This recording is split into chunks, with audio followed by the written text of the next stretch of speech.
Welcome back to another edition of the Return the Picks podcast, where once again, well, I guess we're not gambling on the NFL and trying to make money off it. We're just talking all things American football. The offseason is well into full swing. And after the Super Bowl, 10 days ago, there's been plenty to talk about already. And there's already a lot being set up for a QB carousel that's probably going to go round and round and round and round and round throughout the next few months. However, we can't let Super Bowl 55 go without talking to one of our favourite guests on the show. Whitney Holtzman joining us this week, CEO of Social Victories, a representative of NFL, MLB and NHL players, representing a player in the Super Bowl, watching the Super Bowl in her hometown, gets into the game, sees her Buccaneers and the player she represents win the Lombardi trophy, goes home, has a few days, kicks back, relax, and then just has a video go global and have well over 3.5 million views around the internet during the Tampa Bay Buccaneers Lombardi parade or boat trip. Yeah, quite the week for Whitney Holtzman. We had her on the show talking about all of that and then a few things more as well. And we found out she's one of the best trash talkers in the NFL going around at the moment. And then we got into all things Wentz, Watt, Wilson, and everything else going on with the QB carousel and the big free agency moves that are impending this offseason. We started to set the tone for that, and there's going to be plenty more to come on all of those. But in the meantime, sit back, relax, and enjoy Return the Picks with myself, Ollie Wilson, Jazz Gillum, Dave Bluck, and our special guest, Whitney Holtzman.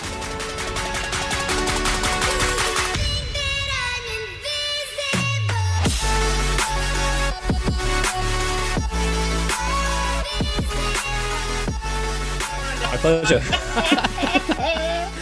I'm just being honest. You're late and you're just disheveled. The opposite of charming. Yeah. Well, you know. Is this how you show up to dates? This is what I want to do. I mean, I've never actually had a date, so I couldn't tell you. Well, if you do, you should shower. I definitely will, yeah. Okay, good. It's the trouble I have having to wear surgical hats all day. My hair just gets on my head all day. What an entrance. What a pity party over here. What an entrance. I'm leaving all of that in, by the way. I'm leaving so that. You should. That's how we're going to start the podcast, with Jazz turning up. Are you even recording it? We've just started recording now, basically, once Jazz got on, so don't worry. All the previous stuff. Oh, thank goodness. Don't worry. You're all good, Whit. It's Thank all goodness. good. I would have been devastated if we had to leave that out. Well, I see out of the four of us, I'm the only one in Bucks gear in my Tampa Bay shirt, and we had this discussion the last time, and no one did their homework assignment and garnered Bucks gear, except we have one red light in the background. You got some new. I've got black and red on. That kind of. I've got my Falcons. Got my Falcons top on. I can't be wearing Tampa Bay things good, right now. That's good. That feels like a stage too far for me, Whitney. But I did want you guys to win, so that's the most that I can give you. Well, if you want to align yourself with the losers, by all means. I always do somehow. I mean, you got some nice new Bucks gear today, didn't you? With you got the exceptional thing that I saw on the Instagram of yours earlier today. Yeah, and you work so hard for these athletes and my clients, and I go above and beyond, and at times it can often feel thankless or that it doesn't really mean much. And I think what filled my heart up today is so I had bought a Steve McClendon jersey, and he wanted a replica of the Lombardi trophy. So I found that for him this week before he leaves town. So I dropped it off, and I was like, okay, you have to sign this jersey. And he wrote, like, thank you for everything you've done for me. Like, you've been amazing to me. Much love. Like, he poured his heart out, and like, it just showed that like he really, like, the impact I've had on his life, and he really did appreciate everything that I've done. And that means more than any amount of money or anything, because then you feel like someone who really needed it, and someone who's at a high level that you've forever impacted them and left a handprint on their heart. And I just didn't realize it until he wrote that note. And after like the week you've had, really cool. That's like your own personal sign off to the Super Bowl as well, that somebody you're so close with has had this success, but also, they're showing that they appreciate you as well, which is I'm not saying it's a perk of the job, but that, you know, it makes the job worthwhile. All the hard work that you did, that we spoke to you about, of getting him settled in Tampa, and almost the extracurricular stuff you did of like helping to sort his life out down there as well. It shows it does mean a lot to people. Right. Well, and I said to him, look at how much can change in a year. You know, I started this season getting COVID tested in the Raymond James parking lot. I never imagined at the end of the season that my team would be in the championship and I would be there to see it. And I said, Steve, can you believe you started out on the Jets and you ended the season winning a Super Bowl? And at the end of last season, our season ended with Jameis throwing a pick 6. And then this year it ended with Tom Brady winning a Super Bowl. So I feel like hopefully that gives people hope that you're not happy where you are now. Really, a lot can change in a year. You can literally go from all the way at the bottom to top of the world. Yeah. I feel like that should be a lasting kind of metaphor for everybody, that even if you don't like the NFL, you can go from the Jets to the Super Bowl champions. Exactly. And, you know, Steve he played in the league for 12 years and he never played in a Super Bowl. So, like, I kind of felt like a mom or something. It's like, kid out there, like, as badly as I wanted it, I just couldn't imagine what this moment was like for him. And I wanted it so badly because I didn't want him to make it this far and then leave disappointed or to not feel like that he achieved his main goal after all those, you know, hours and days. And I was saying to him, remember that I knew that moment I saw he was coming to Tampa, you just felt the stars aligning and that this was meant to be and great things were coming. It was like we both knew. And he said he still has the screenshot from that day of like when he found out. And, you know, he said that, you know, ever since then, you know, I helped him find a place to live. I mean, even the week of the Super Bowl, I was running and getting T-shirts printed for him. I was, you know, got him this Lombardi trophy, like even leading up to, helping him get media appearances. So like, you know, I had done from the moment he got here and I helped him find a place to live up until truly the game, I was going above and beyond for him. So like you said, Ollie, it just, you know, it was really nice to have all that pay off because people don't even realize how much happens behind the scenes. Yeah, that's so cool. I mean, it's something I'm obviously very envious of just as a sports fan, of like having that, you're going to be able to have that jersey framed somewhere on the wall of like, that's a part of a Super Bowl history that you are physically a part of. That's so cool. So cool. Well, and also you have to remember, for me, I mean, I am one person who started my business completely from scratch, basically full-time 3 years ago. And I don't look like what a typical agent or representative looks like. And again, business is kind of like an iceberg. People only see, you know, the 10% glory on top. They don't see the work and blood and sweat and tears and sacrifice. So 3 years later, knowing I climbed and, you know, clawed my way and basically by myself built this business. And then all of a sudden I have a client that won the Super Bowl. I feel like that jersey represents so many things to me. Yeah, it's really symbolic. It's amazing. That is amazing. Yeah. Dave. On top of that, yep, go ahead. I was going to say, Dave, have you got your present from Jazz? Gift. Oh, yeah. You got a present? Because... Do you want me to open it? Yeah, it's probably the right time. Wait, Jazz, what's your present? Jazz and Dave have been exchanging gifts. Well, I was hoping to win the lottery and send you the Super Bowl, but you did that yourself. So, I mean... Yeah, you didn't need us. In some ways, the stars aligned for you for that. You let me down with the lottery. Yeah, my bad. I'm you sorry. just sent each other presents? This is adorable. Well, yeah. I mean, I sent Dave a Julio Jones jersey a few months or so ago. I'm so excited to see what you got. I'm concerned that this is a trap, Whitney. I'm concerned this is a trap. It feels like Jazz has sent me something I'm going to hate, like a Tom Brady Patriots top or 28-3 or something. Oh, no. Gosh. Jesus, no. No, go on. Yeah, I was going to say that was the other Super Bowl I was at, was the one where the Falcons shat the bed. I like how we can get that reference into every single podcast with almost every guest that we have. Oh, yeah. Why don't we rename the podcast 28-3? It is. It's a Bucks top. It's Mike Evans. Oh, brilliant. Oh, excellent. Finally, some representation. Now there's some Tampa Bay merch in the background. Now you can... And it's got the Super Bowl logo. Oh, yeah. I had to make sure I got the newest, most up-to-date thing I could get. That's a really expensive gift. Jazz, you spent some money on this gift that I kind of like and also dislike as well. And I have to say this, regardless of regardless of your team affinities, Mike Evans is such a good guy. He does so much for Yeah. single moms and, abused women and, racial equality. So like you're now wearing the good guy jersey, no matter what you feel about the team. There was a little note in there as well, Dave. Did you manage to find that? No, I haven't seen I hope it says you've enjoyed looking bit. all the way down the rankings at your team. Oh, here we go. What's this? To Dave, just something to brighten up your podcast background with a soon-to-be Hall of Famer. Why don't you hang it up in the background? Because when else? I mean, what's more appropriate than this podcast? I mean, That's probably true. you should probably just well, put it on. I don't know how am I gonna get it up there? If you can't hang it guys up, you talk could just amongst wear yourselves. it. I mean, Found a way to get Oh, you could wear it. Yeah, you could just wear it, That Dave. would be fun.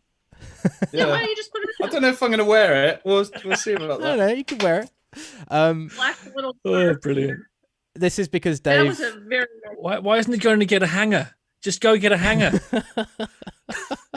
Just get a hanger, Dave. Get a hanger. Yeah, this is like watching He can't hear you. the animals see fire for the first time and they're not really sure what to do with it. Yeah. They're just kind of What is he messing him. doing? He's got. This He's is using worth- books. This is worth it just to watch him try and do this. I mean, it looks like he's He succeeded. has succeeded with I'm books. actually impressed. I'm Looks impressed. really good. How Yeah. did he do that? Under the books? Under Yeah, the under the books. books. He's a very Dave well-read likes man. big tome-like books, so There you they're go. probably pretty heavy. Talk about leveling up your background. Yeah, strong. Nice. All right. All is Nice. bright in the world now. Thanks, Jazz. You're welcome. So, Wow, it looks really good. where do we stand on this Julio Jones, Mike Evans debate? Just out of interest, you've obviously got a jersey You've of got both both jerseys now, so so you can alternate pretty- them. That's what this all comes down to, Whit. They're buying me a Mike Evans jersey because they think that Mike Evans is better than Julio Jones, and I just think that's a crazy opinion. Well, one sat on his couch and the other won the Super Bowl. Oh, That's correct. Oh, That's correct. And Clip that off, Ollie. Also, One of them's going to be sitting on his couch on Hall of Fame day. That's what I'm saying. Julio. Julio. Was Nope. splitting receptions with Nope. Calvin Ridley.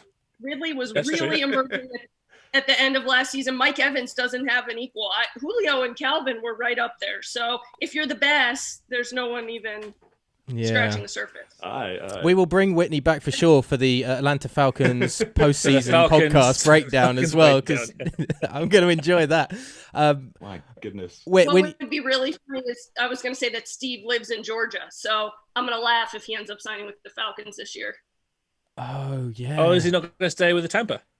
With the Tampa? Well, he's always been on one-year contracts, and he likes it that way, and I think they want him back. But, it's still early in the offseason, but I think true. that he's so well-respected. There are a lot of teams, so he's at the point where he probably gets to pick, and he has 4 kids, so I wouldn't be shocked if he ended up there, although rooting hard for Tampa. He said he's already ready to go win another one. So That's the spirit. Nice. That'd be fun. But fundamentally, I suppose in some ways for an NFL athlete, once you've won a ring, it takes a little bit of the burden off for legacy point of view, because you can say, well, I've won the big one, I've experienced it. Then you can start thinking about, okay, well, maybe my last couple of contracts, I'll just try and take whatever I can to set my family up better. So I thought that, and I think any rational person would assume that, but I guess the reason these guys are such high caliber athletes is because they're such grinders and they work so hard. He was like, sometimes it sinks in at night, but like he was already like back working out right away. He was like already in talks. He's already thinking about next season. He wants to come back and win again. Like I'm not even like being dramatic about this. Literally, he Already celebrated with his family and he walked off and he was like trying to figure out how to win another one. I was like, Wow. could you enjoy it for like 24 hours?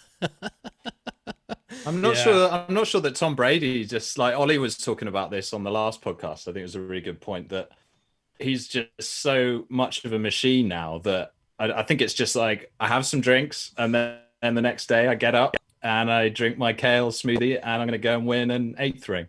Well, I was still recovering from the festivities and he was back working out. So Yeah. I don't understand how they do it. And I just looked- love that he looked in had a bad helper shape. as well to try and get back off the boats. Yeah. Making sure it was. I mean, in front of his boat, it's a miracle I ended up catching the video because there was a whole like military boat right in front of him between really? him and the fans that had like a bunch of soldiers on it, that was riding next to him.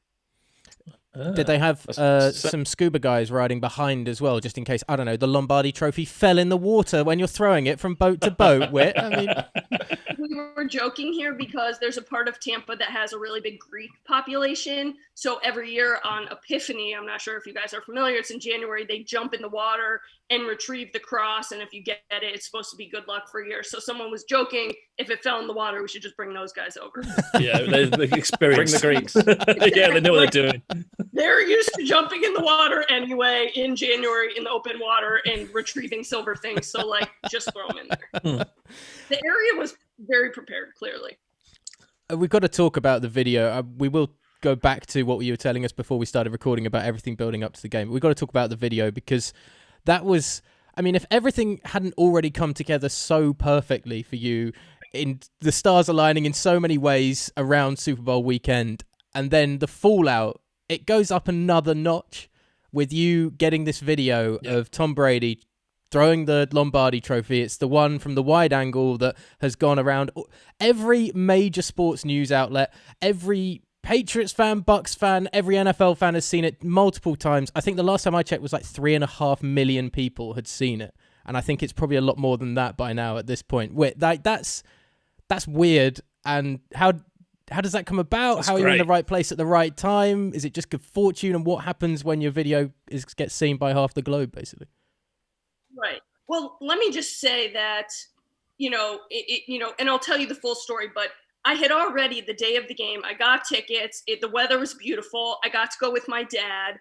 I walked in and Cam, one of my clients, was broadcasting the game in front of the whole stadium. Another client playing in the game. The Bucks won. My flyover video ended up on national TV. So I had already lived the best night of my life.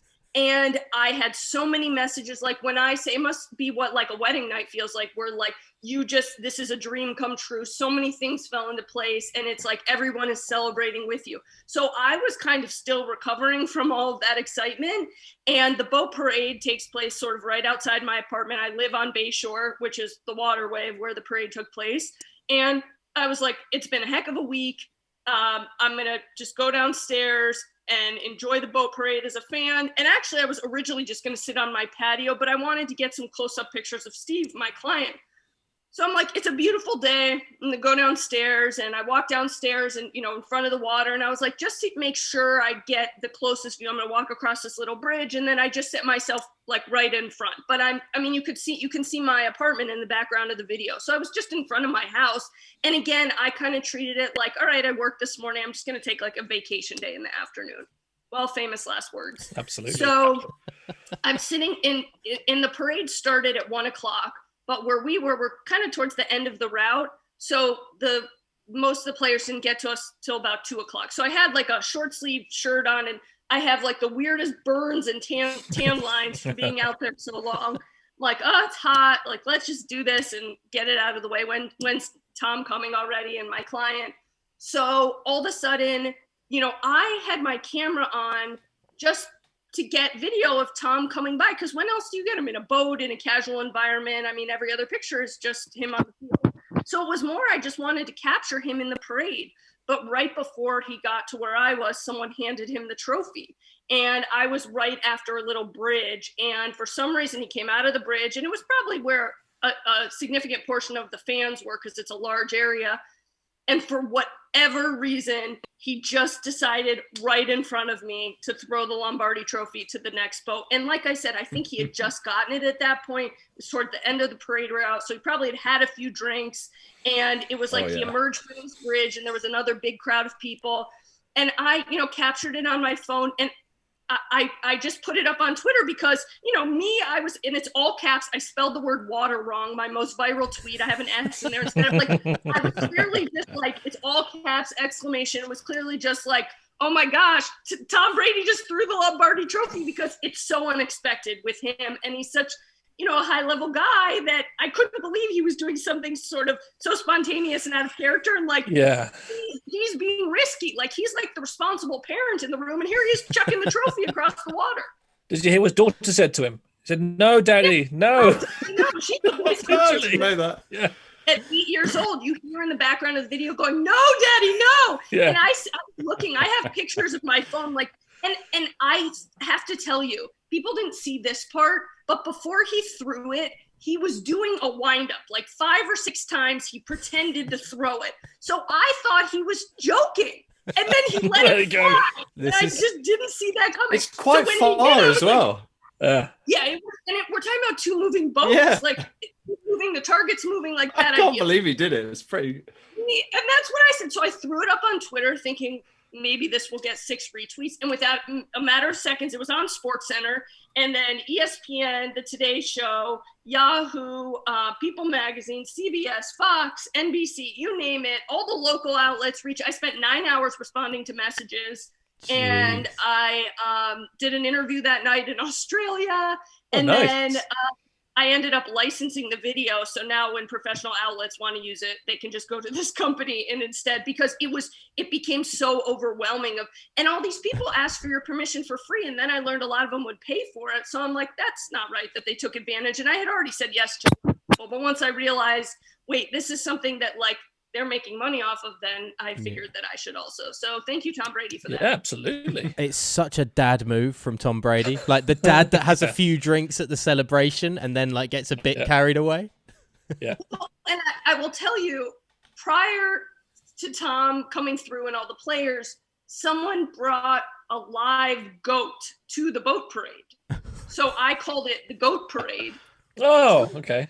To me, like I could kind of see in a distance, I got a picture. I thought that was like the craziest, wildest, most epic moment of the parade. And I couldn't believe like hours later that was even totally forgotten about because someone was holding up a real goat as Tom Brady came by. But then him throwing the trophy obviously usurped everything else. But I think I just must have been the first to post it. I couldn't even see, there was a glare. That's why I spelled water wrong. But I was like, oh my gosh, I have to share this with people. And they planned the boat parade the night before. So a lot of people had to work. So there were people following along that were like, we can't be there. So thank you for continuing to post. So it was more just to share it with the, local people and anyone who might not be able to see the boat parade. And then my friends in New York were like, we're watching a live broadcast. They keep mentioning your name, like how quickly something can go around the world. It was just amazing. And again, I went out there at the last minute, like kind of by accident. And who would have thought I would have picked the exact right place to stand? Because the parade was like a little over 2 miles. Yeah, because it looks, I didn't even know that you were on, you said you're on a bridge. It kind of looks like you're on a third boat. That's why I thought it was, yeah. Yeah, I keep getting texts asking whose boat I was on. I was like, I don't have friends in that high places. I was standing on the front of a sidewalk, like against the railing. So I was the front row, which meant no one was in front of me when he came by. Yeah. But I wasn't on the water at all. And I had to kind of zoom in. I keep thinking like, thank goodness I had the camera rolling when he did that. Like, because I was taking pictures at first and, you just never think he's going to do something that wild. So it's kind of a miracle. I just happened to have the video rolling, but I looked around. I'm like, why did no one else capture this? But this is the moment. Yeah. Mm-hmm. It's such an exclamation point on like your weekend, right? I couldn't believe that there was something else because it had already been the best and like just most incredible night and so many unreal surprises and funny moments that to have this happen at the end of the week, I was like, this is truly just the icing on the cake. And I'm waiting for Tom to reach out and for us to be friends. Like, I don't understand why that hasn't. It's been almost a whole year now, hasn't it? I mean, it's going to happen. He's just biding his time. He likes to play it cool where he'll reach out. You got him in trouble, though. You got him in trouble.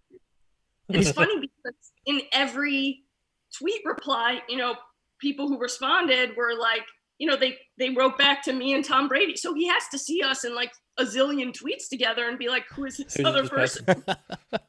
I don't know. I think he's keeping his distance because of the whole you need to apologize for throwing the trophy incident that's come out afterwards as well. Oh, that's so stupid. Yeah, he's got... That woman is so Karen. Yeah. Oh, I'm so glad you said that. That's exactly what was going through my head when I saw it. I was like, yeah, no, that's his trophy. That's the Bucks trophy. They won it. They can do what they want with it. Well, yeah. If it's more, whose trophy is it more than Tom Brady's from any NFL player ever? I mean, team. Someone said no one should tell her what happens to the Stanley Cup. They drink out of it. Yeah. I mean, and it's just practically when it comes to business, you make a product, and if someone pays for it, you don't get to dictate happens after you sell them the product, it's there. So you don't get to come back and say, these are the rules of how you can utilize what you paid for. Yeah. If it was the single trophy and there's only one trophy go around the whole world, fair enough. Yeah, fine. But if that's not the case, then yeah, you're completely right. It's theirs to do with what they wish.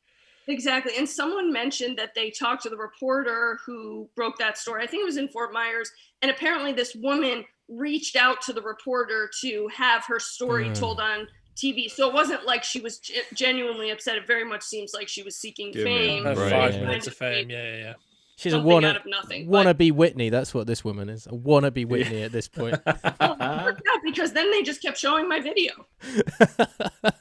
It's really good. Also, Wait, can you tell me, I don't mind being a wannabe Whit either. I'd quite like to have the week that you've had, to be honest, or the last 10 days or so. It sounds pretty good. I kept saying it was better than a dream or a movie because I just couldn't have imagined so many pieces falling into place the way they did. Like, who can imagine Tom Brady's going to throw the trophy? You're the one person that captures it. You post it on Twitter and it goes viral around the world. Like, how can you even predict that would be possible in your mind? Wait, can you tell me about the game itself? Was there? I mean, it feels like, you know, Tampa Bay were pretty comfortable throughout, but how did it feel as a fan? Was it not until like the kind of midway through the fourth quarter you were like, oh, actually, you know, I can relax a bit. Like, we're 3 scores ahead. It's, you know, it's looking like statistically impossible that we're going to lose this. Or yeah, I still, especially after the Green Bay game, I never relax until it is officially over. Yeah. And even my dad, who's like very cautious and always says you can't say anything or you're going to jinx it. With like a few minutes left in the fourth quarter, he was like, it's over. Can you believe it? And I was like, don't say that. So the confetti falls. And actually the best part was, I don't know if you heard about this, but Kansas City griped about us being able to shoot off the cannons because they wanted, you know, more of a neutral site. So us being at I'm like, okay, it's neutral, but like there's our huge freaking pirate ship. So like, I don't know how you're going to hide that, but whatever. And so the minute that the Bucks won, the cannons finally got to go off. So like a roar erupted and the players got pumped because it was like showed that we had officially did it. And it was like, you know, it was our turf and, you know, we won it. And, you know, and this was sort of the signal that like we did this on our home field. And like, it was like the, you know, putting our flag in the sand, like this is victory once the cannons went off. It does feel a little bit like the Kansas City Chiefs players have a little bit of sour grapes, if I'm honest. It seems that they're happy to throw the peace signs up, if you're Tyreek Hill, to whoever you want, or Tyrann Mathieu to shoot your mouth up as much as you want. But as soon as someone does it to them and backfires, they seem to not really like it very much. So that's weird they would gripe about that. Isn't that the way about any player, though, Jazz? Yeah, I know, but I mean, come on. I just don't understand how Winfield Jr. got fined for that when Tyreek did it the exact same thing and then flipped into our end zone. Where's his fine? Yeah, no. And it's not taunting in a, I don't know. It's kind of it's like a kind of jokey way. I didn't think it's like really disrespectful or anything. Maybe it's because he ran up to him and did that rather than when Tyreek did it, he was running and did that to him. So and by the way, he's like doubling, triple. He's not apologetic. He is owning it, and Tom's doing this to him. Yeah. Like like he's tweeting about it. A car dealership offered to sell him a car here and take off the amount of his fine from the price of the car. Like nice. It has been like the sweetest validation and revenge that he is not ashamed. Take the penalty. There's no apologizing. Like he would do that 400 more times, and it sort of became this kind of epic moment because I mean Tyreek backflipped into the end zone. Like that to me was pretty insulting. So like you're asking for it. And that's what you get for celebrating in November or whenever that game was. Like you should learn those celebrations shouldn't happen until February. Sneakily, the best trash talker we've had on the podcast ever, Whitney Holtzman. Sneaky good at this trash talk. I know.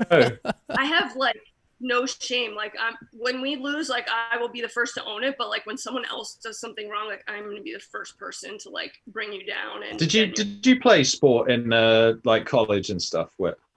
No, I went to University of Florida, so the Gators are like at epic level. I did sports in high school, played basketball, played tennis for fun, track, cross country. But like I much more enjoyed the post game snack.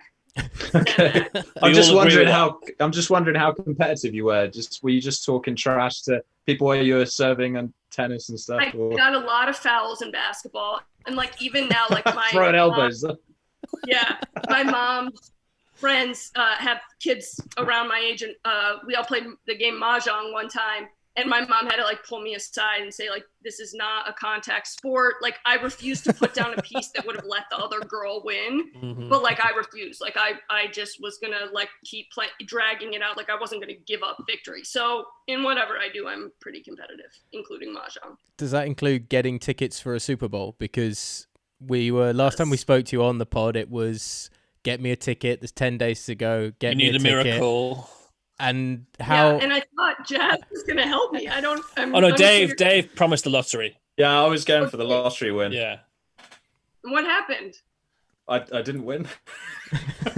I mean, I had all my eggs in that basket and was relying on you, and I come on the podcast, we were friends, and then you let me down at my biggest moment. It does. I don't know how to explain this to you, but I don't know how the lottery works in Florida, but over here it's like 1 in 5 million chance. It's more than 5 million, like Yeah, 31 million, some issue by that.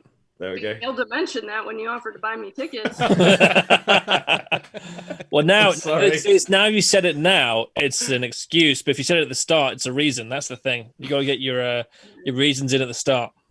Exactly. And yeah, we should have had backup. Like, I really thought you guys were going to make it happen. Well, we had the long story hashtag. short- We had the hashtag get Whit to the game. I think it was that we tried to get going, and Did that get trending? apparently it's not as trendable as a Tom Brady throwing the Super Bowl trophy video. It don't know doesn't. what that- Slightly less. I know.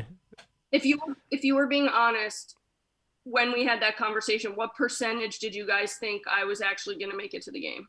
I thought 50-50. Oh, what kind of percentage is that? That means nothing. 50%. 29% that you would get a ticket. 29. Okay, Yeah. that's I was fair. kind of convinced that you'd get in somehow. I didn't know. Yeah. I didn't know how, but to be honest, I really did. It's just, it wasn't not going to happen for you. Yeah, well, my dad kept saying, like, during the week leading up, he's like, because we haven't been going to restaurants or eating out just because of the pandemic. And he's like, twice during the week, he was like, well, what food are we going to order for Super Bowl Sunday? And he was like, nachos. And like, he kept bringing it up. And I was like, no, we will not have negative dancing talk. Like, stop talking about us being here. That's not going to happen. No plan B. Yeah, I was like, we're not talking about a plan B. There's no reason we are going to be at the game. And he's like, he like thought like, no way. He really was planning the menu in his head. But I was like, I wouldn't even let him speak of it. I was like, the power of positivity. We are not having there's no reason to entertain this. And he was like, but how? I'm like, I don't know, but I just know. Yeah. So And it worked out. So plan B wasn't needed in the first place. So, hey, you made it happen. Yeah, and long story short, I mean, the deck was totally stacked against me. There were 14,000 tickets for sale. Everyone who's been able to help me in the past just shut me down this year. It was players normally get tickets. I had asked my clients, they didn't get them this year. So like, of course my team makes it in my home stadium during a pandemic when like, it's just every normal gateway to getting tickets is eliminated. I mean, that would be my luck. I asked someone at the NFL office. They said they were only able to get tickets for healthcare workers and sponsors. So that shut me down. And so I was talking to ticket brokers, but they were selling them. I mean, it would have been like over $10,000 for 2 tickets to sit in the upper deck. That would have been an option, I guess, if I didn't want to ever have a house or eat food again. And long story short, I think it would have been worth it. I think looking back on it now, you would have thought it was worth it for the rest of your life. Yeah, I probably would have done it. I mean, as it was, I ended up through a contacted a team reaching out, and they were allotted some, and they told me 30% chance they were getting them on Thursday, which I didn't know what that meant. Like, that was hard for me to understand what 30% meant. And then 50% chance on Friday. And then I got an email from them at 2 p.m. on Saturday that they had 2 tickets for me to buy. And they offered me the upper deck or the lower bowl. And I was like, look, I'm only doing this once. I want to soak it in. I wanted my dad to be able to see well. And I'm glad I did. All I cared about was that I could pay face value, and that's what I was able to do. So, but even when I gave my credit, like, I totally blacked out. It was like, whatever number this is, just take it. So you're not thinking rationally, and then you get your credit card bill and you're like, wow, I do have to pay that off. Yeah.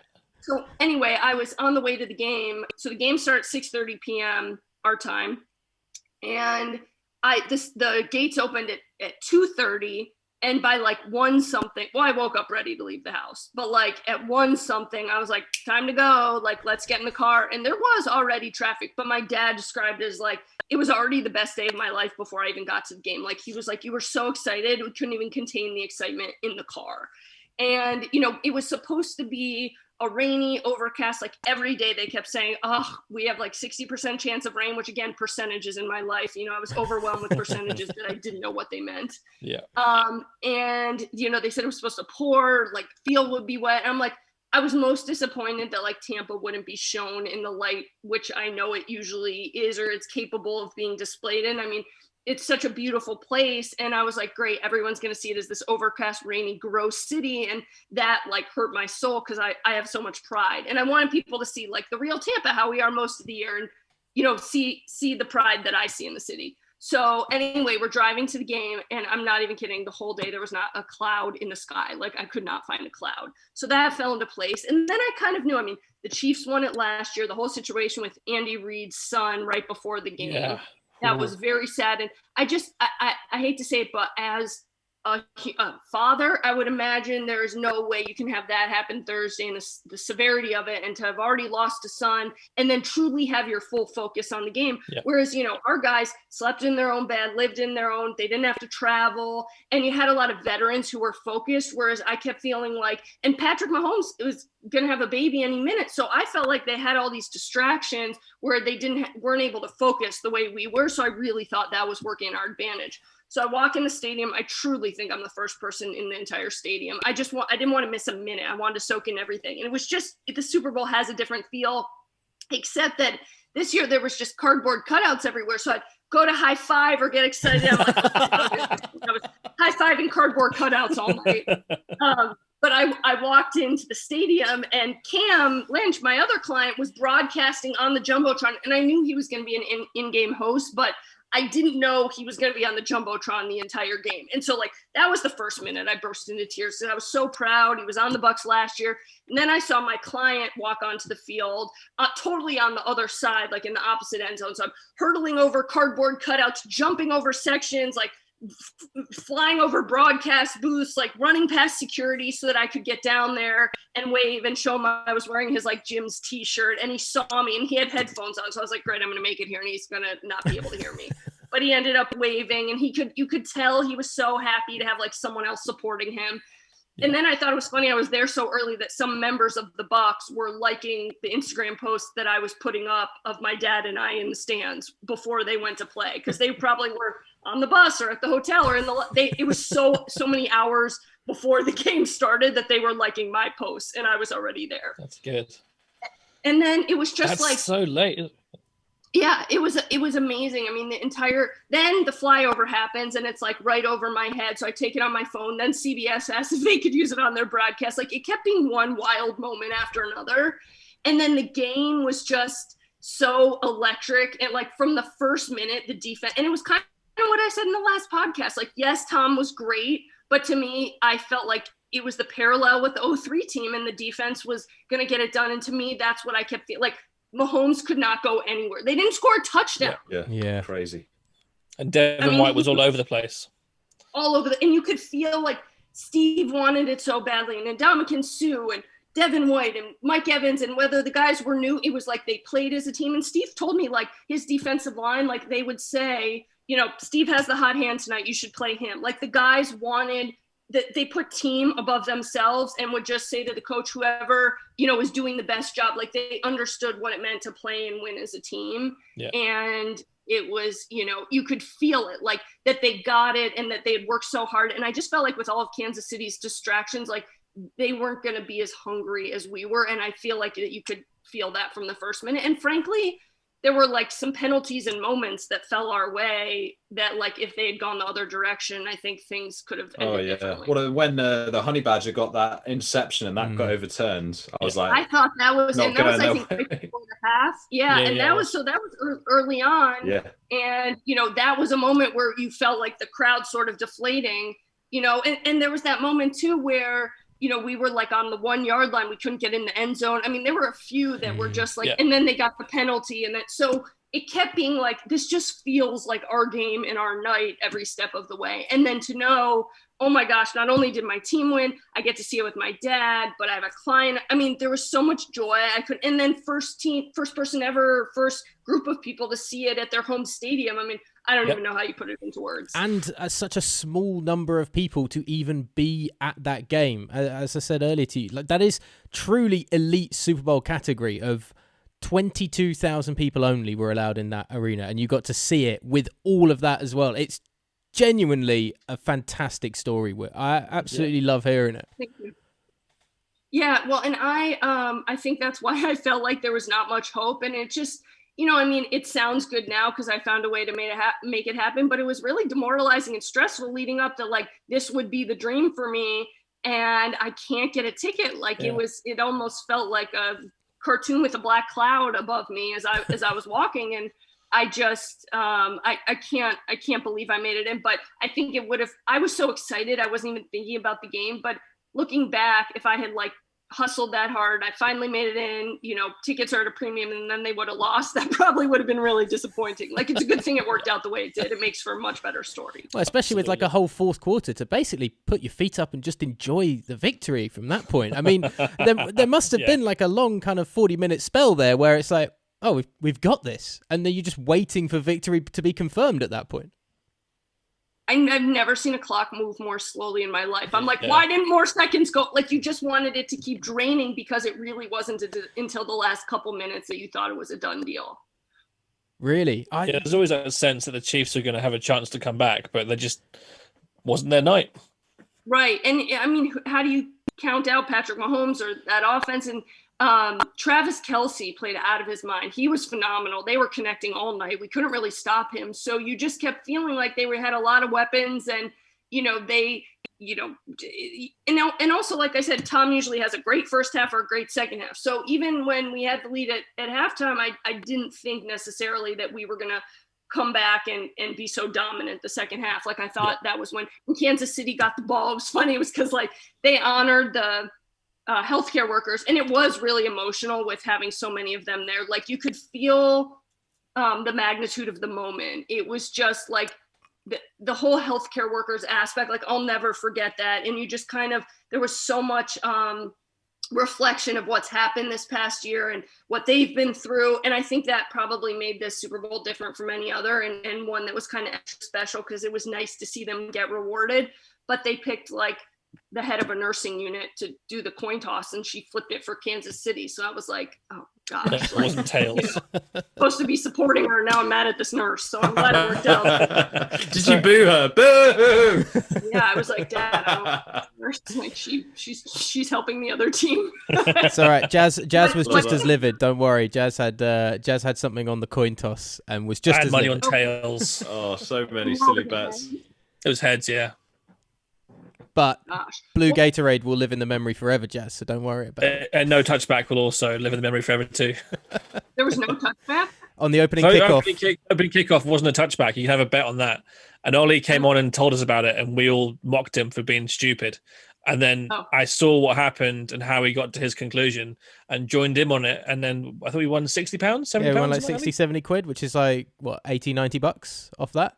So as soon as it was brought out of the end zone, Jazz and I are both immediately like, yeah! We just jumped up. Celebrating. Look, we all won. And I have to say the best part was that there were Kansas City Chiefs fans all around me. And God bless them. They're like really nice people. Like, at the end, I was bargaining. I was like, you got the last one. Let us have this one. Like, how's your time in Tampa been? But they, like, fully, after winning one, they fully expected to dominate us. Like, they clearly booked a trip here. It's a pandemic. They paid premium for tickets. Like, to see them deflated. Like, there was a guy in front of me dressed as a wolf or a coyote. I don't know what it is, but he was a full-blown, I don't know, squirrel, whatever.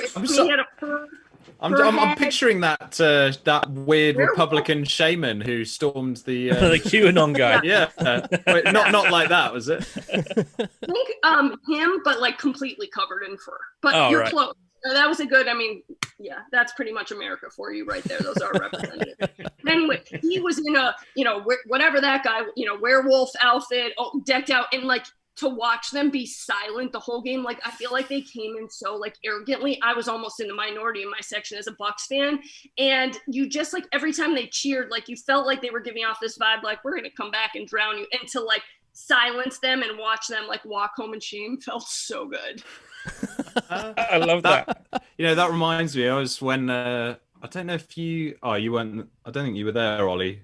You didn't come to Glastonbury with us. Never when I went there, to Glastonbury, no. Wait, No, by the okay. way, sorry, before I forget, Yeah. I'm surprised we're this much into the podcast and no one's brought up the streaker. Oh yeah, that was. Well, that was the biggest hit in Do we the Kansas think City half of the he field. actually did have a bet on himself as well? Do we think that's just a bit of an urban myth now? Okay, I didn't hear that. Oh, so apparently he put a $50,000 bet on a streaker to appear in the Super Bowl, And then he did it. he did it. And then Did they pay out? There's no that's way what that's they're paid out. questioning, There's whether no they pay way out or that's not. paid out. Him that he's done it. So So apparently I his don't know- account's been suspended. I wonder if that like pays for his bail or not. So it was supposed to, because hypothetically he would have made $347,000. His bail was $100,000. Yeah. But they said it was like not insider trading, but they gave it some name where it wasn't ethical because you knew you were going to do it that made the bet. So they voided the bet. Yeah. If he So hadn't he's got to said pay the anything- bail He now. hadn't said anything, just run on the field and then disappeared. So he's down And then- 100 grand then. remotely, it's Okay. fine. Yeah. Well, just when I thought I had enough excitement that night, I mean, it was wild because you see everyone pointing at something, and it's almost like when people point like, hey, there's a penalty, like trying to get the ref's attention. So I thought that's what was happening. And then all of a sudden, I mean, the teams were right in front of me and the guy runs around them. Like if you make it and you're with Tom Brady and Patrick Mahomes, like maybe you go up and high five them. Like he didn't want anything to do with the players. And the first set of security guys, he made it all the way to the opposite end zone. And then his pants fell down. Yeah, that And guy. the first set of He got security hit hard as well at the end. He got a piled good on as hit. well. Yeah. But the first set of security guys in maybe white shirts, I think, or whatever it was, the first set totally missed him. He dodged them. And then like the big guns came out. And my friend whose husband played for the Tennessee Titans for a while, like put it on Instagram. She was like, see, it's not so easy to tackle someone. But it was, I think the security guards were in red shirts because the whole thing was there wasn't anybody in a red shirt making a tackle on that field all night long because the first security guards didn't get him. And, obviously Kansas weren't exactly doing anything anyway. But it was And like, he also got it was so weird because it was almost like a minute of unity for the teams because they're looking at each other like, what do we like? No one. It was the game is so rehearsed, planned out. Every moment is routine. And this just caught everyone. So it was funny to see them baffled, not knowing what to do with themselves. It was almost a surreal experience in the middle of the Super Bowl. It's really British. Streaking at a sporting event feels really British. Like something. Well, and then people knew we were at the game. So like my mom started getting texts like, tell Stephen Whitney to put on a shirt. Like the jokes began.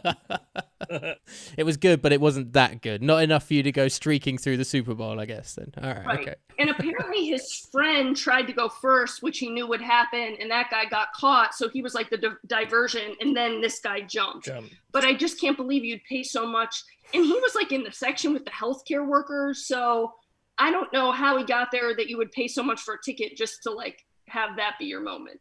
Well, there's also, I'm sure on his leotard that he was wearing, it had something like a website to go to. It's a bit like what happened in, I think, maybe the Champions League final a few years ago, where a girl streaked on the pitch. I think she was naked, but on her body, she had written on a website to go to. And the website traffic for that went massively high afterwards. Oh, yeah. So I think that's what was planned. An advertisement. I do think he was advertising some website, but I also heard that basically, they're told don't give any attention to the streaker because we don't want to encourage this. But the guy who was the radio broadcaster went all in. He's like, and there's a man running. Yeah. And he needs to pull his pants up, but it looks like he's wearing a bra. Sir, and he was like doing it in his football call, but it was like all about this man and his like thong and lingerie. But Kevin Harlan is a god for that because he did it a few years ago in New York when a cat came on the field on a Sunday night football game, and he was like, there's a cat on the field, he's at the 20, he's at the 15, he's at the 10, he's in the end zone, the cat has finally been caught. It was just perfect. He can do no wrong as a broadcaster. Is that the Tampa Bay guy, is it? No, but it was Kevin Harlan that called the streaker in the same way that he called the cat as well. Sorry. Yeah, it was genius.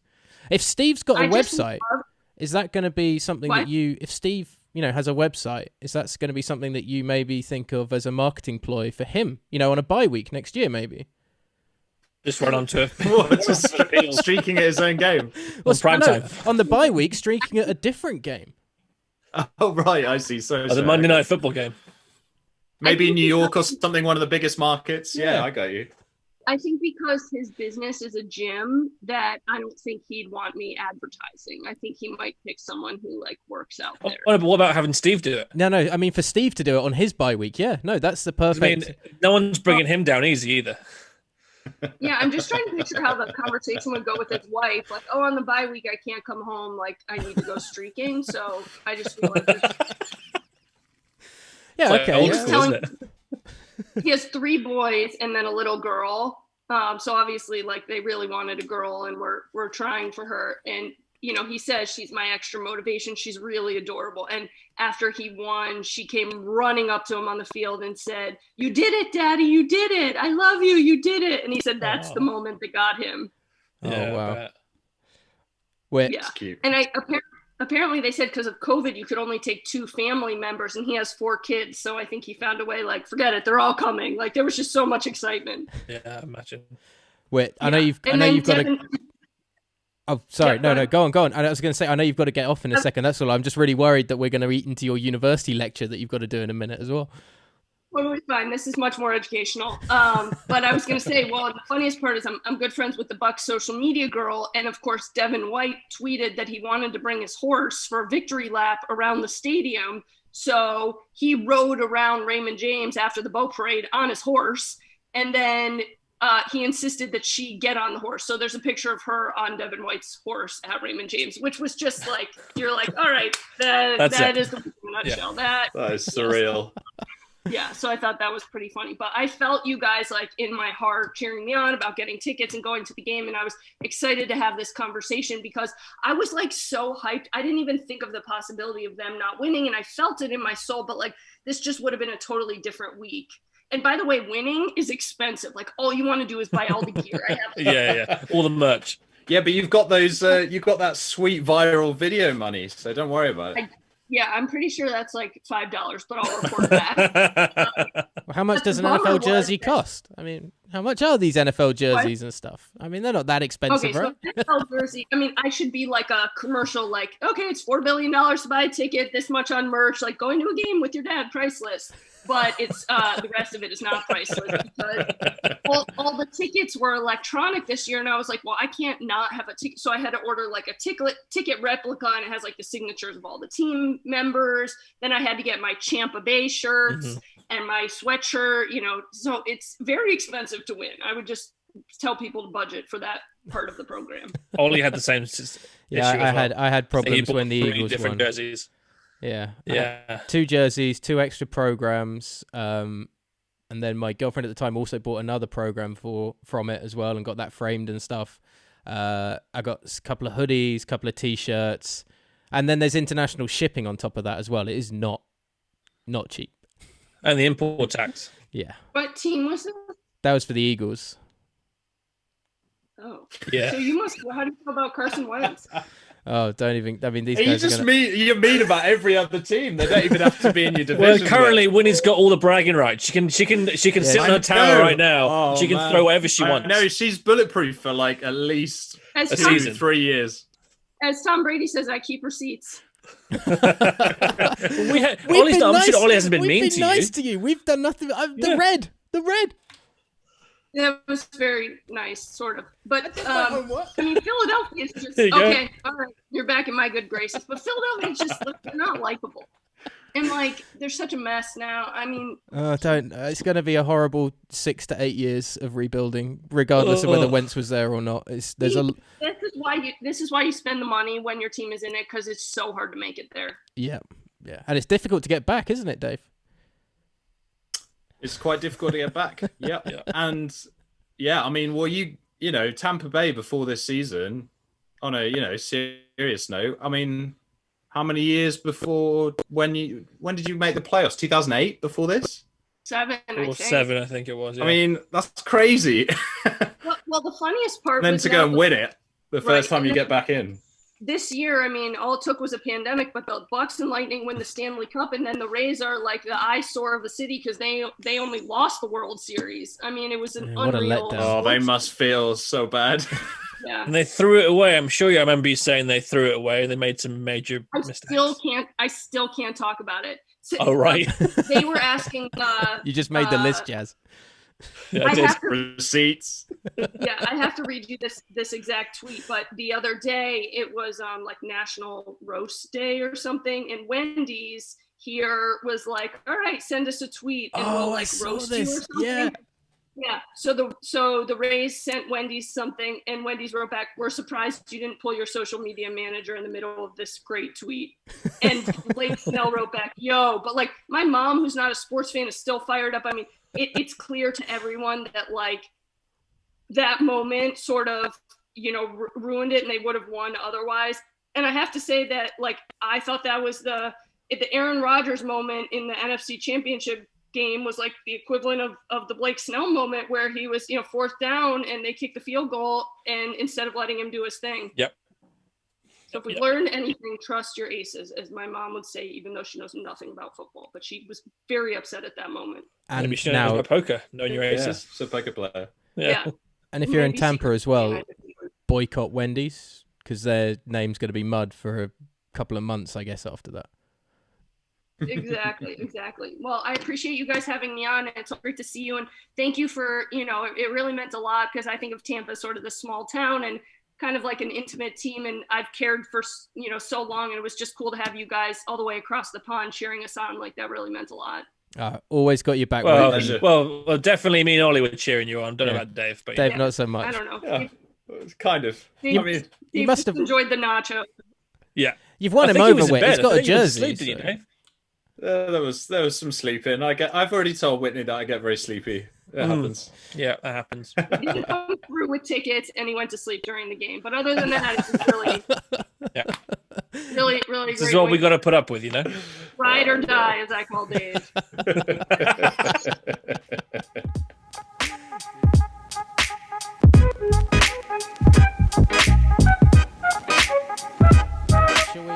Shall we talk a bit of the QB carousel and everything that's...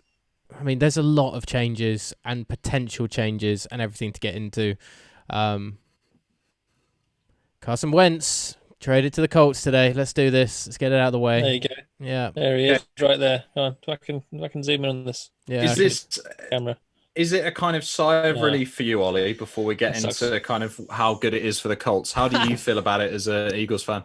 Just quickly, that's made Jazz look yellow, him putting the Wentz thing up. So that's Wentz has damaged him as well.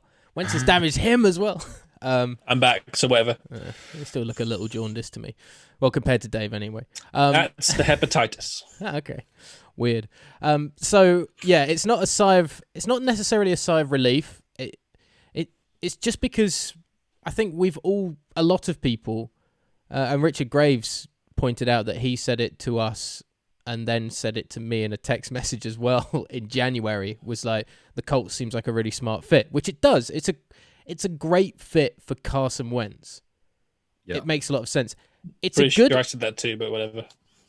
But it's a really good trade for the Colts potentially if it works well for Carson Wentz, because if Wentz gets back to being what we saw Wentz be for a season and with two-thirds. Frank Reich as his defensive coordinator. How do you feel about it, Ollie? That's what I want to know before we get into the analysis. Well, it just doesn't matter. It just doesn't matter to me. I didn't want him there because he didn't want to be there. Why would you want your starting quarterback to be your starting quarterback if he doesn't want to be playing for your team? It's a situation that's never going to work, especially when you take all the kind of supposed rumours of a lot of falling outs between he and Doug Peterson and the ownership as well. I mean, it just doesn't... And the players. Yeah, I mean, we've known for a long time that Wentz has had this history of not really having the team's backing. Even during his supposed MVP season, like there were a lot of conversations coming out of the locker room about confrontations and Wentz wanted things done one way and the players didn't like the way Wentz was trying to do things. Yep. And when Foles came in, and everybody he was loved successful because they played Foles. it better as a team. Yeah. So he's obviously. I mean, once they played better as a team, they were playing really well, and Wentz was playing well. I know they were, but if I know people said that afterwards, and there were a lot of like rumors at the time that they wanted to play for Foles more than they did for Wentz. Yeah, once they had a taste of playing with BDN, they were like, well, why would we go back to that when we can have that BDN, you know? And then, so there's that was already hanging over it. It's a bit like the Nelson Aguilar thing. I'm not fussed that he's gone and done okay at the Raiders because he always had the stone hands hanging over I'm him. not believing that for a second. No one is. No one's buying that. I mean, I don't. Not like, true. That was such a bad example. I mean, No. but it That just makes doesn't me bother think that you are bitter about the Wentz thing that Yeah. you brought that up. No, I'm not. That's really revealing. Okay. I'm not bothered All right. about that. I'm not bothered about the Wentz I thing. got my soundbite. Because Wentz isn't necessarily the guy for that locker room. He's not necessarily the guy for a number of people in that organization. And he's on a load of money and probably not going to start. He is. He's probably not going to start next year if he had been in Philadelphia, from all the reports that have been coming out. So having him there would have been redundant and a huge drain. So we've got something and a first potentially a first. If you get a first and a third, then that is a really good result, I think. Because they were talking about it on the ATN podcast, and they were saying this is before the news broke. It only came out today, didn't it? But they were talking about 2 seconds that the Colts had been rumored to offer. And I was like, well, that's fine. Like, you take that all day. But if they end up getting potential first, and I reckon he will third. probably play 75% of the snaps next year. Yeah. But I reckon they also made the playoffs. I think the Colts will end up going maybe into the divisional round, for example. And that means that your pick would be in the high 20s. Okay, but it's still mid to high 20s. It's still a first round pick. It's still better value than a second. But you know what Ollie always says? Draft's a lottery. Who cares about the draft? It is, but when you're also looking for trade value, a first sounds better than a second. So for the Eagles organization, that sounds a lot better. Let's just remember also that you're talking about Howie Roseman, that in the end of the first round picked JJ Arcega-Whiteside rather than DK Metcalf in the second round. Yeah, I'm not So saying you also have to look at who's picking the players. Jazz, I'm looking at it from a point of it sounds better if we come out with a first and a third for Carson Wentz than a second and a third. I'll give you that. That's what I'm saying. So for the Eagles organization, that sounds a lot better. We still have to do things with those picks. Obviously, every team does. But at this point, it looks okay for Philadelphia. We've got rid of a ton of money now. The Colts can deal with that. The Colts can deal with whether they need to train Wentz or not. The Eagles can now focus on a whole other load of holes that are in this organization. And that's why it doesn't really matter to me either, because there's so many other things that need to be sorted out in Philadelphia that getting bogged down with Carson Wentz, the only problem was the money. It wasn't the individual, really.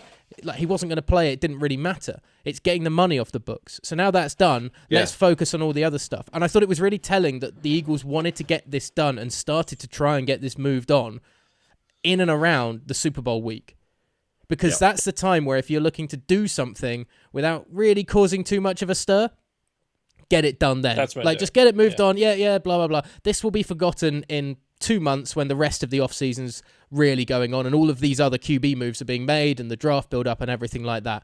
And so you've just kind of melded it in with the Super Bowl as well. And okay, fine. Yeah, Wentz is going. We already knew he was going. He's gone. Right, the money's gone. Sorted. So it's a fine move to get it done at this point. It helps the Eagles out probably in the long term. We'll see what happens with him at the Colts. It wouldn't surprise me if they were able to get him back to being the quarterback he can be. Well, that's good. That's interesting that you say that, because I didn't know if you would agree with that, but I think that it could work out very well for them. I think there's more of an upside than people think that there probably is at this point because his stock's so low. But I think that they have got the weapons around him. They've got the offensive line. They've got a good defense. Like, Phillip Rivers was so limited, and they still went into the playoffs with him. There's still problems at the Colts. Like, I don't know if T.Y. Hilton's going to be there next year, and that will leave a huge hole if he isn't. They didn't have a 1,000-yard receiver last year. But they spread the ball around a lot with Rivers as well. And one thing Wentz did quite often when he was playing at his best was he spread it around. He had kind of a go-to guy every couple of weeks. That's very true, yeah. But he had a go-to guy that would change every couple of weeks as well. So if he Ertz gets time, was the safety blanket that year. Ertz had a blinder of a year where he was the safety blanket and got targeted. but and have he you had heard the most about number of receptions of the year. Zach Ertz is potentially ends. going to be going to the Colts as well. That's a big rumor that's come out in the last 48 hours that Ertz might be going with. Because the Eagles don't want Ertz around either at this point. So there's also a chance.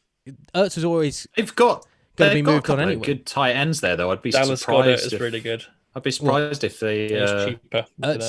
Ertz is an upgrade at a lot of tight end positions, but for Philadelphia, it's a unessential. The thing is, though, if he component. goes to Indy, he's going to have an offensive line. He's going to have a defense. He's going to have a running game where Jonathan Taylor came out. I would say didn't come out nowhere, but came on really strong at the end of last year. He's quality, that guy. They've still got I would Mack not to be come back. surprised if he was in the top 3 rushers next year. They've still got Marlon Mack to come back, who started the season well. He's a free agent this year, isn't he? Marlon Mack. Is he a free agent? I thought he was going to be. I thought he had a 1-year option. Ooh, I'm going to try and look at that now. Well, while you investigate that. But either way, they've got 3 potential good running backs in Indianapolis at the moment. As you say, they've got a number of receivers. And to be honest, T.Y. Hilton wasn't used that much this year anyway. So you've already seen this offense be able to execute. He was still their top receiver, but he's 31 now and he's just struggling with injuries.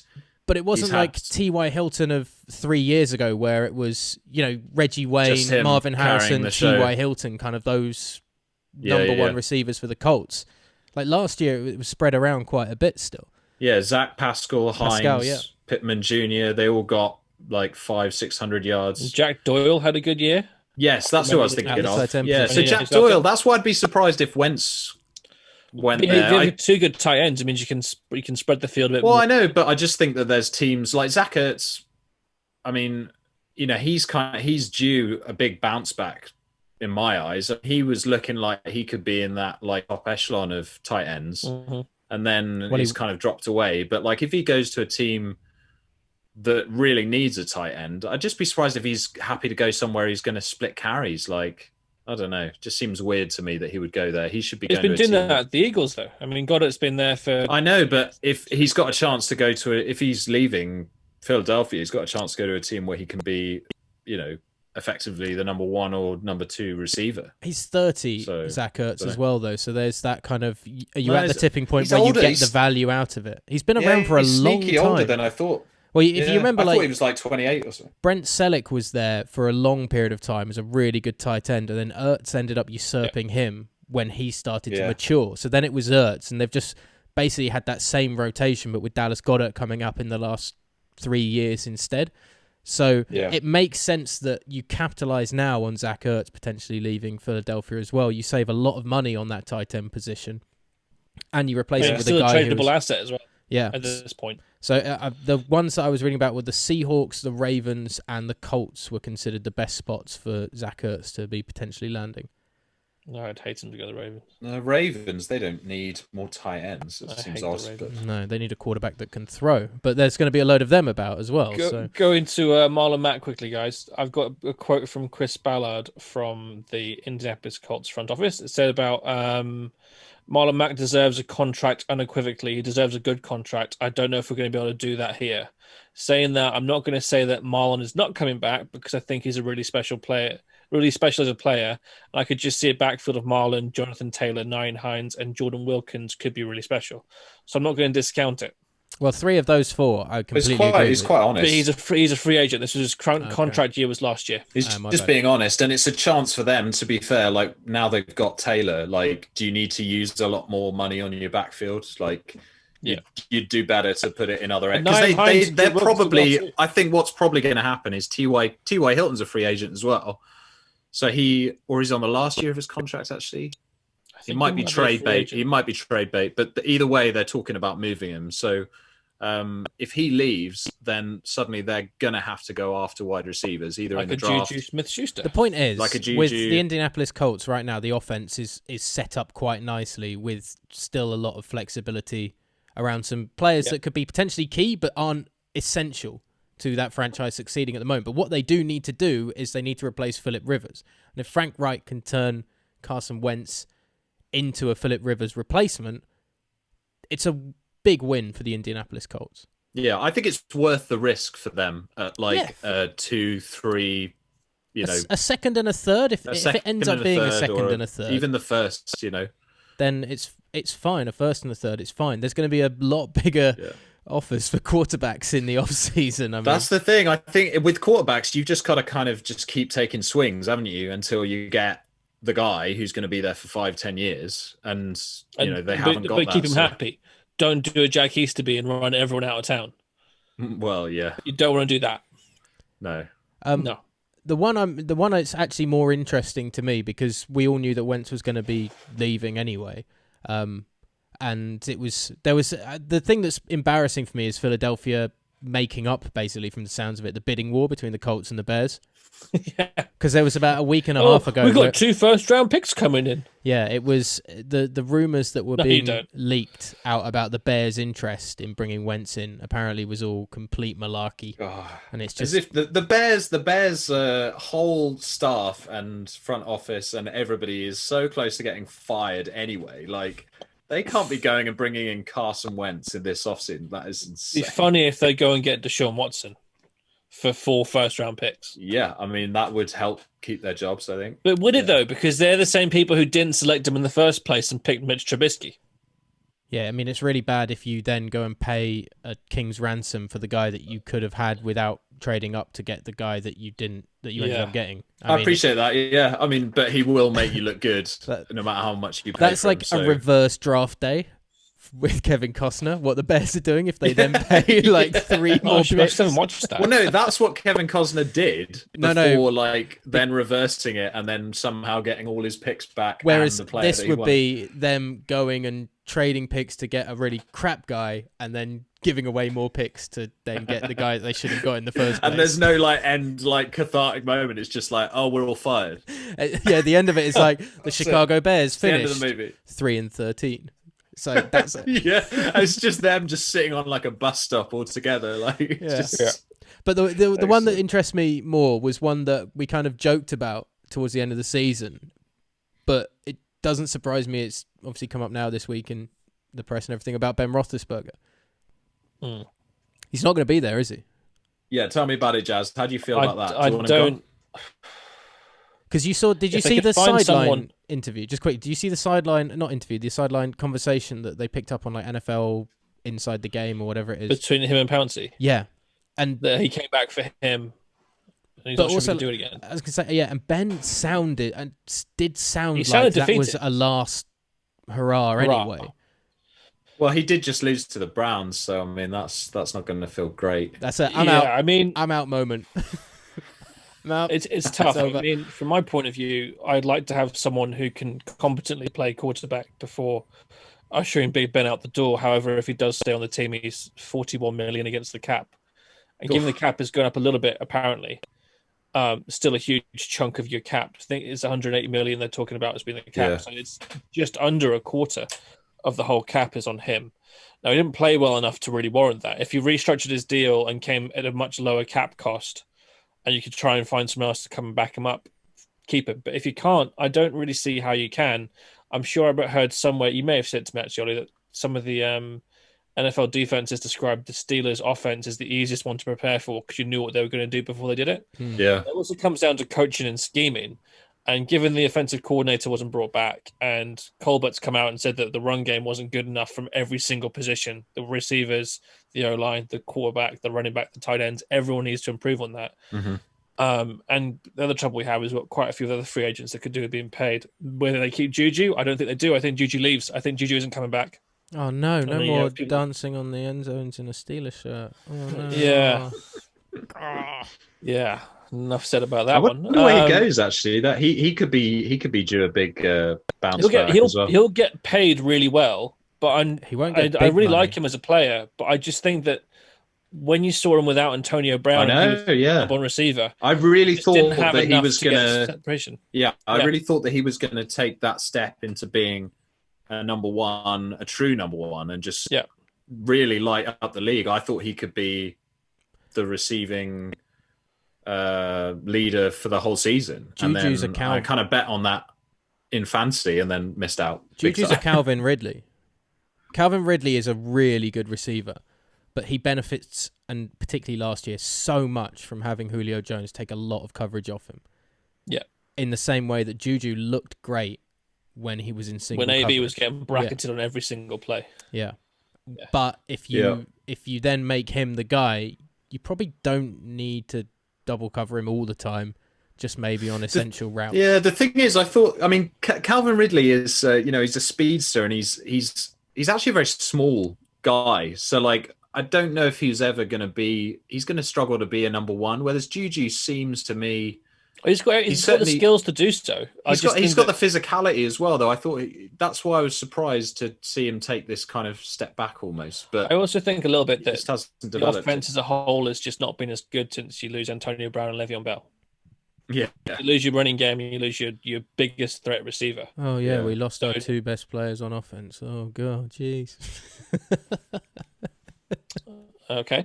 But that makes the whole thing more difficult for the players around them. So, I mean, I think that comes down to it too. But going back to the Big Ben, I would like to see him retire on his own terms as long as it actually benefits the team. If it's do you want to see Mason Rudolph for a we all know that if Ben is not back, Rudolph is not starting. I think Colbert knows that, and he has to go make a play for one of the quarterbacks or draft someone, and they're going to be the one that starts. That's what will happen. They would have been a good one to Mason go. Rudolph starts. They would have been a good one to go off to Stafford. I don't know if they were in discussions about that. Yeah, maybe it was too soon. That's the thing. When you've got like the Big Ben, because he's got the legacy there, it's hard to just make a quick decision when the season finishes. Like the Rams did with Goff, because there was no love lost there. They were ready to just cut it and just they go. Didn't want him in the Big playoffs. Ben's been there 20 years or whatever. The thing is, the Steelers front office are also not very sentimental. They'll happily tell you have a choice of retiring or releasing you.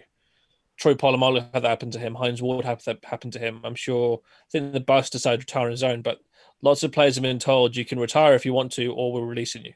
Up to you. If you want to keep your career as a Steeler for life, you have to retire. That's how it works. And they have no harm saying that, because the way the organization works is that's how they make it work, to make sure that the players are there at the right times. They try and get rid of them just at the right time if they can. They have less of a habit of holding on to people for too long. Yeah, it's no sentimental value when it comes to being in sports and winning, because it's about the team winning, like it's about businesses turning a profit kind of thing. It's smart. It's how, which is a shame, but you can't be sentimental.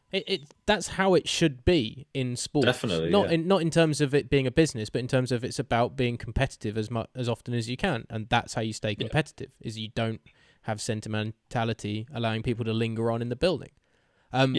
So that's how I see it going. I was going to say, because there's now going to be a lot of players up for grabs, though. It seems like Sam Darnold's going to be available. I'd take him. There is a strong chance that Russell Wilson's going to be available on the free agent. Yeah, but I don't think it's a strong King's chance. Ransom. That's more than Deshaun Watson, I think. I don't think that's a strong chance. I know there's been some talk and stuff. I don't know. Because I think it's very, very, very, very unlikely. I think it's really dicky of him at this point. I really don't like this whole Russell Wilson thing, and anybody that listens to the Josh Potter show will know the Sussel Wilson. And I've never really bought into this whole idea of like Sussel Wilson, because he's genuinely just seemed like a good guy, good player. But this shouting off about, I don't feel protected now, and kind of inkling for a trade. Dicky for him to have said it. Yeah, I think it's and the other thing I don't like. I'm very surprised is after players and quarterbacks the success he's had with the Seahawks, it feels pretty disrespectful. And using the idea of I should be involved in kind of personnel decisions, I don't like that from players either, because it's not not part of your job remit. However long you've been at the franchise, it's not your job remit. So I agree. Well, this is how I think about it. With the Deshaun Watson did the same thing as well, and it's like. I think he's got more of a reason to be obviously upset than Russell Wilson about the direction of the team. He's seen his weapons be taken away from him, and he's left in a trash bag. Exactly, basically. It's a bit of a different situation. I mean, that ship is already sunk. Yeah, but in general, I'd say I agree with you, Ollie, that it's not a thing that a good organization should be kind of necessarily taking on board. Because what if you have a situation where you've got a young coach that you really, really want, but they meet the player, and you've said to the QB, you're like, oh, well, like, you'll be part of the process. They meet the coach. They don't blend. I can't work on with like him. the one meeting that they have or whatever, or 5 meetings or whatever it is. And then, Russell says, oh, we don't really gel. I mean, suddenly do you then have to be like, oh, okay, we can't do it? Even though everybody else in the organization is excited about it. The thing is, your quarterback is going to, if a franchise quarterback says Russell Wilson's age, he's 30, Wilson about 30, 32, I think. 32, yeah. So 32. He's still got maybe 4 or 5 years left in him where he'll still be hopefully at an elite level. Definitely, yeah. Your coach might not last 2 years. He'll last less time if your QB doesn't get along with him. So I think to a point, you have to have in all the front office speak, the most important member of your organization, the most important player of your team, get along with the coach so they buy in. Because if they don't buy in, that will just seep out like a TO style thing in the dressing room. I know what you mean. It's just, do you see what I'm saying as well? Yes, Jazz. I completely agree with you. Yeah. If you bring them into the decision, they're almost making the decision. Oh, yeah. Yeah, the minute you open that door, that's given them too much power already to be in that conversation. Yeah, because if they say I don't want this guy, and then you bring him in anyway, then they're going to be pissed off, and it's instantly going to create friction. And then if you bring in the guy and they agreed with him, it feels like there's been a power shift already. Like you've it had to be approved by. So here's why I think he could be on the trade. He could end up being traded this year for a lot of picks. Like, he will cost somebody a lot of picks to get Russell Wilson in their building. But there's his moaning already about wanting to be involved in decisions. And I can't imagine, to be honest, Pete Carroll as like an elder statesman who ran the show how he wanted to at USC and ran the show how he wants to in Seattle. He's been happy to remove people that don't want to be around him. He doesn't have a problem with that at all. And a bit like that anti-sentimentality thing of the Pittsburgh Steelers, Then there's Russell Wilson does get hit a lot. He hasn't had the best offensive line for the last couple of years. But thirdly as well, the whole let Russell cook thing, and Russell doesn't get to play necessarily a quarterback-based game because and Seattle have already said that next year we need to go back to our running game and sort out running the ball. And if you're Russell Wilson, you're seeing basically your prime marketability and potentially a team that's going to be revamping a run game and basing their whole team game around a run game, even though you've got DK Metcalf, one of the best young receivers in the league there for Russell. They fired Schottenheimer, didn't they, the offensive coordinator? So they're definitely moving away from that. Yeah. So it's a new system to be in, a new rebuild, a style that isn't going to favour Wilson being the man. And Russell Wilson probably wants to be the man because there are a lot of other quarterbacks in this league that are the man. He's getting paid like the man, though. But he'll get paid like the man wherever he goes because he's Russell Wilson, because he is excellent and deserves every single bit of that money. Then where does he go? Well, this is what I wonder. I mean, the Eagles have just opened up a lot of money. Okay, right now. I mean, we're going to try and get rid of some more. I'd go swinging. I'd go absolutely swinging in Philadelphia. Well, yeah. I mean, the Falcons aren't very good at using their first-round draft picks the last few years. Let's bring him to Atlanta. And we'll send Matt Ryan back. This is the Jacksonville trades for him. You can have Julio Jones as well. And the next 3 first-round picks, and Wilson wins a grand total of 10 games in the next 4 years. I mean, they can go. Yeah, he's not going to go to a crappy organization, but there's a couple of good ones out there that would want him. To a point, though, he won't have a choice because if a team decides to trade for him and it's the Jacksonville Jags, he'll say, "Yeah, sure, there you go." But this is why the QB carousel is so interesting this summer, because there are more big names up potentially for leaving than I can remember. Yeah. But there are so few teams actually that desperately need a new QB. That aren't in the first 5-6 picks in the draft. Exactly, yeah. In which case, and it gives you more leeway. Well, if you bring in a rookie, it gives you more runway for. Well, now we've got 3 years to get this rookie up to grabs. Whereas if you're Jacksonville and you bring in Russell Wilson, there'll be an expectation of, oh, we're going for it now, are we? Oh, we're just trying to flip the script immediately with one guy. Yeah. And then plus, you throw it's kind of JJ Watt into the mix as well. Yeah, I mean, we can segue into that. Just the last thing I'd say is that it's a huge decision for an organization to make and a GM to make, to do 3 firsts or whatever, to do Deshaun Watson. Like, it seems to us as fans and stuff, like, oh, that's kind of a no-brainer. Like, you do whatever you can to get him. But, like, that guy might get injured. Mm-hmm. That guy might somehow, like, system. Yeah, like, he might somehow have a few down years once he comes to you because of your new system, and he doesn't like the area and he's unsettled. It's not a home run. Get his jaw broken like Geno Smith did. Yeah, it's not a home run. Like, a lot of these, you know, like Russell Wilson's only ever played in Seattle. Deshaun Watson's only ever played in like, you don't know. There's no certainty. Mm-hmm. So, like, to mortgage your whole future, like, it's a big decision. How many organizations are really going to, like, actually press that button? Like, is Philly actually going to do that? Would the Falcons do that? Like, how many are there? It's like on the one Minnesota hand, really, Vikings, isn't it? It's a small list. The Minnesota Vikings should go balls to the wall if one of these excellent quarterbacks becomes available. Because Kirk Cousins is a good quarterback. But no, it's not. Russell Wilson, Deshaun Watson are definitely better. Look, I'm not saying they've got a young, is a different thing. They've got a young, will they? But they've got a young, relatively cheap defense that's got better throughout last year. So most of that defense should be coming back. They've got the best young wide receiver in the NFL at the moment, Justin Jefferson.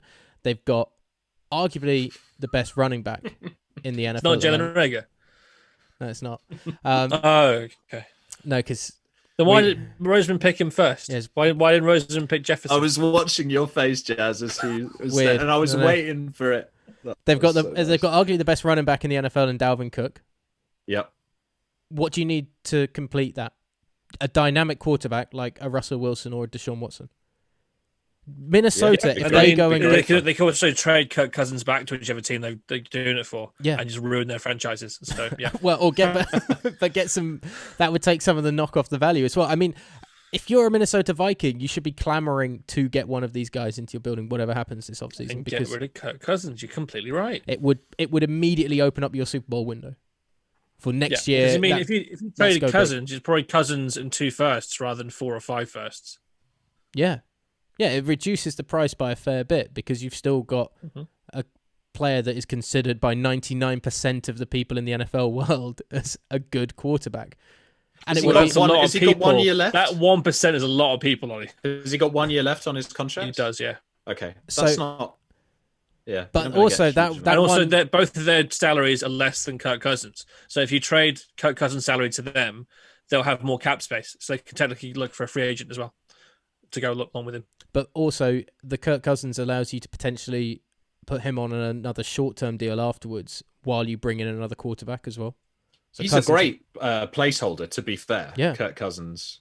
If you're like transitioning, placeholder. I think they got me with that. So he holds the kicks. He's placing the kicks down. He's holding that. Is that Jazz? You think it's good for that? Jazz, moving on. How excited are you about JJ Watt? I don't think it feels like it's getting closer. I don't think it is. I think it's not. No, I don't think he's going there either. I don't think he's going there. I got so excited when he was released. I thought it's going to happen. Yeah. I saw TJ Watt left the Rock just bring it meme as the gift to put up with it too. I don't see him coming to Pittsburgh, so I'm not sure if we're going to have the cap space to be able to accommodate him, shall we say. I'd love him to, and as I've said before, if he does, I'm instantly buying the jersey because I want it to happen my entire time. Will you put what behind you for every podcast? I would, yeah. I'd have 90 and 99. Yeah. I would have to consider buying Derek's jersey, but I probably wouldn't. Anyway, the thing with that is I could see him going to the Bears. I could see him going to the Browns? Titans. I'd hate him to go to the Browns. What about the Oh Browns? my God, that is so strongly rumoured at the moment. He goes to the Browns and then wrecks you guys again. That's why the Just Bring It thing. Because the Browns... Okay, so I've been going through on Myles Instagram... Garrett, JJ Watt... There was like the top 100 plays of the NFL season just gone.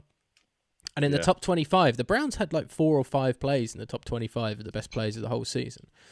Or Nick Chubb runs. A couple of Baker Mayfield throws as well, which was weird. But then I realized the catches were really good. It was like Eli's throws were bad. Don't play me like that. Don't play me like that. But it was the Browns are like a sexy team, and beating the Steelers in the playoffs will be seen as a pretty big turning point, particularly when in the same way the Steelers were getting called out for how they're going to run their offense, the Ravens had that during the season as well.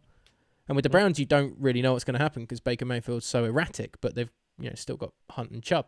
So they're a kind of a good team if you want to maybe pile on in a similar way as the Bucks. If you pile on to the Browns this year, that's a good team to be on in the AFC. There's talk of going to the Chiefs though as well. Also, I said the Titans might do it. The Chiefs would be sickening. Titans will probably. I think the Titans Bucks to replace Sue. I think the Titans would give the most to get him. So I think he'll get the best contract from the Titans because they seem to hand out money need to him edge as well because their defense has been bad. Yeah, because Clowney didn't work out. Clowney will not be there next year, and he won't be Vrabel there. knows him. He played for Vrabel under the Texans. Sorry, when it was the DC. Yep. There's a link there. I think really it comes down to, is he looking for money or is he looking for fun or is he looking to win? Those are three different things. Is he gonna stay in the division? Because given how much he likes the Texans fans, that will feel like a real fuck you. Oh yeah, I don't think he'll do that. I don't think he'll do that. So so if we take a few things off, then I actually think the Titans less likely then because of that. Browns, he would be able to play in the same division as his brothers and go like sibling rivalry head to head. You know where, and he would be in close proximity to them because not too far away. And just go back to Wisconsin and play for the Packers. Well, that would be the really boring one. That's where he played college, right? And where he grew up. Yeah. Where he's got a big log cabin. That would make the most sense. The Chicago one is interesting because his wife plays for the Chicago ladies team. Oh, okay. Didn't know that. Okay. But there's a thing. You've got to think of it this way. Is he looking for money? Money, the Titans will probably pay him the most. Yeah. If he's looking for fun, he wants to play with his brothers. That's in Pittsburgh. If he's looking to try and win rings, he's looking for Bucks or Chiefs. Possibly Packers, but the Packers, they need to get a receiver. Or if he's looking to be the hero that finally takes the Browns to that level. It's not going to happen. They weren't far away from the AFC Championship game this year, Jazz. They were very far away because the Chiefs spanked the crap out of them. Not really. The game wasn't over. They spanked the crap out of them. Were it not for some poor decision making on the Browns' It wasn't part. for Patrick Mahomes having a weird neck concussion. Jazz they were spanked. Jazz is unraveling. He's not going to be able to handle this. It's very different to what happened between the Chiefs and Buffalo in the actual championship game. That was a spanking. The Browns won. The Browns were in that game for a long period of time. They were, but that's only because the Chiefs just dragged them along. Yeah. And if you add a JJ Watt, they treat the Browns like a little mouse, and they're a big cat. And big cats don't always kill the mouse straight away. They string it along. They play with it for a little bit. They throw it up in the air. They leave it, let it think it's going to run away. Then it pounces on it again. That's what happened. That mouse took an eye out of that cat when it knocked Patrick Mahomes out of the game. And then if you add JJ Watt and Myles Garrett onto that, that would be a fun. Myles Garrett didn't play as well after he came back from COVID. Next year he should be better after his recovery. Yeah, so imagine that and Watt. It's exciting. That'd be fun. No. That'd be fun. No, that's not going to happen. I wish we had the money to bring JJ down to Atlanta because we need edge rushers, but we don't. So yeah. If he also wants to pad his stats and get good stats, he wants to come to Pittsburgh because he won't be double teamed. He will be probably single teamed. The thing about the Pittsburgh thing is that I think, he's the man down in Texas, and I can't imagine him going and sharing the kind of limelight with his brothers, and also taking it away. But those times he's ever played with his brothers. He'll never play with his brothers ever because they've always been too young. This would be the only chance he'll have to play with his both brothers. If I was TJ as well, I wouldn't really want him there. I'd be all for it. I'd say, all right, JJ, you're at that end here. I'm going to rush from outside you. Let's see if they can stop both of us. But it's his team, and they can't. They won't be able to. Yeah, that's fine because I think there's a lot of ego here that you're putting aside. I don't think that they have egos. To put it in terms you'd understand. It's what doesn't have an ego. It's like at the end of Avengers when Chris Pratt and Thor are on the ship. And no one's really sure who's in control. That's what JJ Watt going TJ Watt is Star-Lord and JJ Watt is Thor. Yeah, okay. Yeah, sure. And or are you going the other way around? No, Which way around you going here? because Star-Lord initially owned the ship's respect and everything like that, and then Thor would come along, aka JJ, and everyone would be like, oh, well, who's the leader on this team now? So it's like, oh, you're in charge. That little kind of eye roll and look at him. That's how it would be. Which I know what you would love, because it would be like a Marvel thing going on in the Steelers defense, which you also love. So that would be amazing. But I don't think it would necessarily be great for like leadership on the field, and like JJ sees something and TJ says something else. If you look at the rant that he had, the rant that he had at the end of at the end of the season with the Texans. That's the sort of player you want in your building. So I think a lot of teams will go after him. I mean, whether they'll offer him the money he wants or whether they have the opportunities that he's looking for, different question. But I think he'll be quite highly sought after. I agree. In that sense. When I was watching another drop of the Pat McAfee show, he was talking to Michael Lombardi. He said that most free agents only ever have 2 teams ever that's interested in them. They'll have people who call up and say, "Oh, what you want to do this?" and they'll say, "No, thank you. It wants to be this." There'll only be 2 real players and any kind of real player.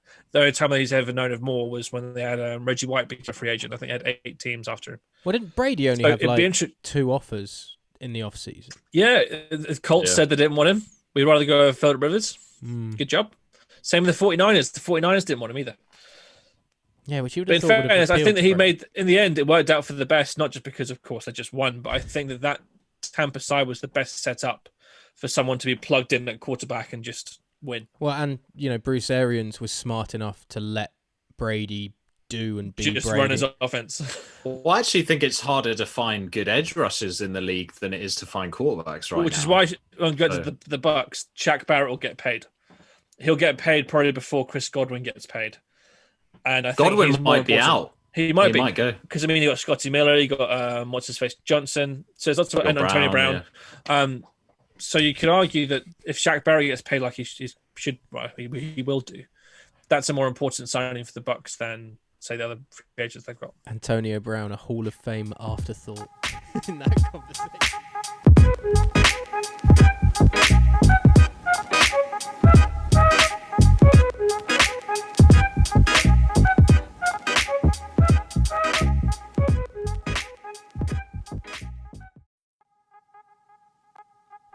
Big thanks to Whitney for joining us on the show today. You can find her at W Holtzman on Twitter. That's at W Holtzman. Also at Social Victories is where you can find Social Victories, of which she is the CEO of, on Twitter as well.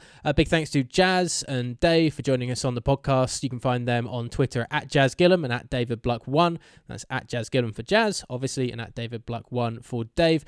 O_J_Wilson is where you can find me. But more importantly, find the podcast on Anchor.fm, Spotify, Google Podcasts, iTunes, and all other good podcasting outlets as well. At Return the Picks on Twitter and on Instagram. And please like, subscribe, follow on all of those outlets. And we hope to have plenty more guests coming throughout the off-season who are as entertaining and fortuitous as Whitney Holtzman.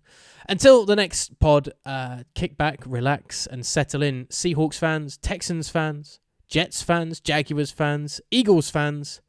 Well, there's quite a few fans that are going to be looking at how this QB window shapes up in the off-season. And we'll hopefully have some more news in about a week's time when we're back. In the meantime, take care.